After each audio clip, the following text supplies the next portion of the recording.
Energy level diagram, और ये important भी है एनर्जी लेवल डायग्राम इस हवाले से कि हमें पता हो कि हर एक हमारे पास एनर्जी लेवल में एनर्जी की वैल्यू क्या है।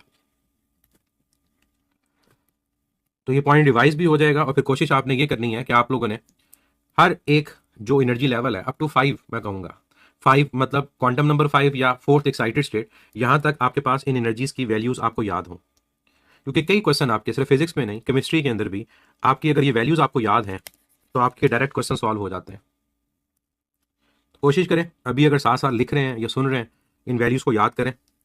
फिर एक काम और भी जो आप लोग करोगे, जैसे आप लोगों ने जो फर्स्ट ऑर्बिट है उसकी एनर्जी, उसका रेडियस, उसकी वैल्यू को याद करते हैं, इसी तरह से कोशिश करना है कि वेलोसिटी की वैल्यू को भी याद कर लेना, वो भी आपको हेल्प करेगा। अब क्या वैल्यूज हैं ये आपके पास, n equal to 1, n equal to 2, n equal to 3, n equal to 4, n equal to 5। जो ग्राउंड स्टेट है उस ग्राउंड स्टेट की एनर्जी हाइड्रोजन के लिए -13.6 इलेक्ट्रॉन वोल्ट है। जो फर्स्ट एक्साइटेड स्टेट है उसकी एनर्जी -3.4 इलेक्ट्रॉन वोल्ट है। जो सेकंड एक्साइटेड स्टेट है उसकी वैल्यू -1.5 इलेक्ट्रॉन वोल्ट है। फिर आपके पास -0.85 या 0.8 भी याद रख लें तो काफ़ी है, और फिर इसकी वैल्यू -0.5 इलेक्ट्रॉन वोल्ट। इसके ऊपर आपके पास -0.38 आपके पास वैल्यू हो जाती है, जिसको आप 0.4 भी याद रख सकते हो।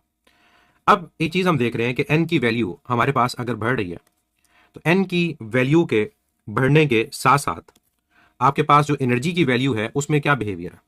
तो आपको नजर आ रहा है कि जैसे जैसे n की वैल्यू बढ़ रही है आपकी एनर्जी की वैल्यू भी बढ़ रही है। लेकिन अगर आप एनर्जी डिफरेंस को देखते हो, एनर्जी डिफरेंस की वैल्यू क्या बढ़ रही है, कम हो रही है, तो वो कम हो रही है। उसके लिए क्या करना होता है, आपने इनका डिफरेंस लेना होता है। तो हर एक दो का आप एनर्जी डिफरेंस फाइंड करो। अब एनर्जी डिफरेंस फाइंड करेंगे इन दो का तो ये आपके पास 10.2 इलेक्ट्रॉन वोल्ट आएगा।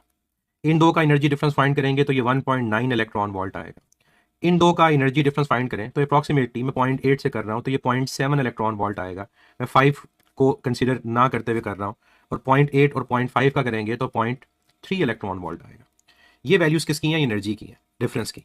ये एनर्जी है जो बढ़ रही है, और ये हमारे पास एनर्जी डिफरेंस की वैल्यू, और एनर्जी डिफरेंस की वैल्यू क्वांटम नंबर के बढ़ने के साथ साथ क्या हो रही है, वो रिड्यूस हो रही है। इन वैल्यूज को याद रखने का एक और फायदा क्या है, हमें क्वेश्चन पूछा जाता है कि इलेक्ट्रॉन किन दो एनर्जी लेवल्स के दरमियान मूव करे तो एनर्जी डिफरेंस ज्यादा होगा या वेवलेंथ कम होगी, और किन दो के दरमियान मूव करे तो एनर्जी डिफरेंस कम होगा, वेवलेंथ ज्यादा होगी, इस तरह के क्वेश्चंस।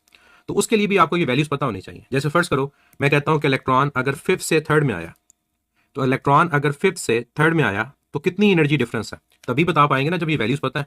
तो 0.5 और 1.5, यहां पर अगर आप डिफरेंस देखोगे तो ये 1 इलेक्ट्रॉन वोल्ट आएगा। लेकिन अगर इलेक्ट्रॉन 4 से 2 में आता है तो यहां जो फोटोन एमिट होगा उसकी एनर्जी कितनी होगी, 4 की एनर्जी अगर 0.8 और 3.4 आप लेते हो तो ये आपके पास 2.6 इलेक्ट्रॉन वोल्ट आएगा। मींस इन एनर्जीज को याद रखने का फायदा ये है कि आपको पता चल जाएगा किन दो के दरमियान एनर्जी ज्यादा है और किन दो के दरमियान कम। और इसी तरह अगर मैं कहता हूं कि 3 से 2 अकेला लें तो 3 से 2 का मतलब होगा कि 1.5 और 3.4 का डिफरेंस ये कितनी है, ये 1.9 इलेक्ट्रॉन वोल्ट है। इसका मतलब इलेक्ट्रॉन अगर 4th से 2nd में आता है तो एनर्जी ज्यादा होती है, और अगर वो 3 से 2 में आता है तो हमारी एनर्जी का डिफरेंस क्या होता है, वो कम होता है। एनर्जी का डिफरेंस कम, वेवलेंथ ज्यादा, एनर्जी का डिफरेंस ज्यादा, वेवलेंथ कम।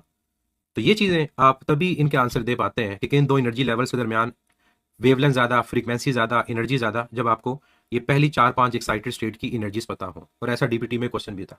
तो एनर्जी लेवल डायग्राम में आप लोगों को एनर्जीज की वैल्यूज पता होनी चाहिए, उनके डिफरेंस को कैलकुलेट करना आना चाहिए ताकि ये क्वेश्चन आप सॉल्व कर सकें।